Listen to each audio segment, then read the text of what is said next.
In the future, everyone will be famous for 15 minutes. Good evening, everyone.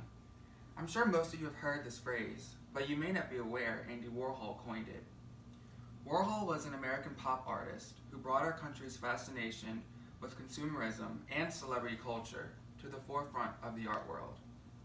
As a graphic designer very familiar with his life and work, I will be able to relay with you all Warhol's early interest in consumerism, his success as a commercial illustrator, and his rise to becoming one of modern art's most prolific artists. Andy Warhol was born Andrew Warhol on August 6, 1928. His parents were working-class Byzantine Catholic immigrants from Austria-Hungary.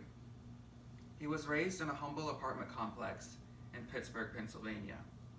He was a sickly child who passed the idle time by reading movie magazines about his favorite Hollywood stars, taking photos with his beloved camera, and drawing, a skill he acquired from his mother. It was during this time that Warhol discovered his love for the fantasy of fame and yearned to be a part of the booming commercial world of post-war America, a world he felt so denied of. In 1949, Warhol graduated from Carnegie Mellon College with a degree in commercial art.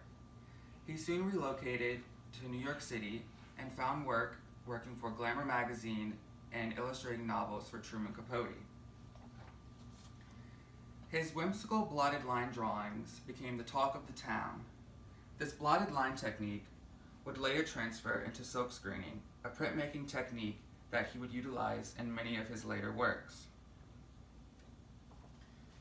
By the end of the 50s, Warhol was one of the most established commercial illustrators of the time and a successful entrepreneur in his own right. However, he wanted more for himself creatively and ultimately quit his day job with plans of making it big as a fine artist. In the early 60s, a new art movement called pop art had reached the States. Pop art was art reflective of society's views on consumerism and seemed to be a perfect match for Warhol. He always seemed attracted to the materialistic aspect of human nature and began to explore its relationship to the art world. In 1961, Warhol released his Campbell Soup Can series. To many, this series of paintings were shocking and foolish. To claim supermarket items as high art seemed absurd, but this reaction was just what Warhol wanted. With pop art, he aimed to open society's eyes to how material-driven they truly were. As art historian Tilman Osterwald states, Warhol wanted to display the cans in plain view to allow society to make their own judgments regarding the effects, both positive and negative, of consumerism. As you can see here, the cans were meticulously painted to match the original versions, minus a few details. By using this well-known commodity, Warhol morphed the mundane into high art, while in turn bringing high art to this mundane level as well. In 1962, a year later, Warhol started working with a new subject, this time Marilyn Monroe. Warhol grew up adoring female stars like Elizabeth Taylor and of course Monroe, so to immortalize her in his artwork made perfect sense.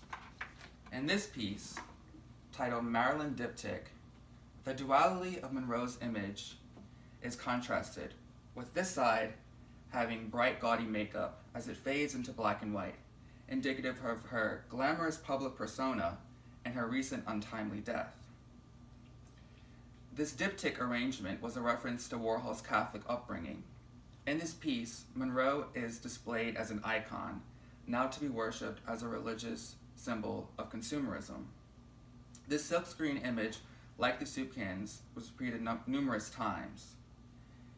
In this piece, Monroe is also displayed as a commodity, like the soup cans were as well. This represented how female stars were seen as mere products of their film industry. However, by displaying Monroe in this objectified manner, Warhol actually invites the viewer to see Monroe as a person and not just a pop culture commodity. With both his Campbell Soup Cans and Marilyn Diptych, Warhol set the blueprint for his later work and simultaneously satirized and celebrated materiality and celebrity, as stated in an article on Warhol.org. Near the end of the decade, Warhol produced more artwork and released multiple films from his studio known as The Factory, which was a center for artistic and celebrity interaction. Some of his most famous films include The Chelsea Girls and Empire. He began designing artwork for the Rolling Stones, managed the Velvet Underground and Nico, and helmed the celebrity-based Interview magazine, which was a modern-day prototype for the tabloids. In the 70s and 80s, Warhol's name and image reached beyond just his artwork, and everyone seemed to want a piece of him.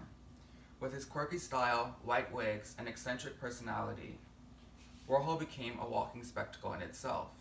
It had seemed that the artist had become just as provocative as the work he created. On February 22, 1987, at the age of 58, Andy Warhol passed away, but his legacy and influence is stronger than ever. With social media, tabloids, and more and more must-have products, Warhol's artistic commentary on commercialized obsession and celebrity fascination seems more relevant than ever. The Tate Museum describes Warhol as pop art's most important antagonist for this very reason. His enduring subject matter has made Warhol one of the most significant American artists and an emblem for pop culture itself. In Warhol's own words, the idea is not to live forever, it is to create something that will. It seems for Andy Warhol, his 15 minutes of fame are not only persistent, they are eternal. Thank you.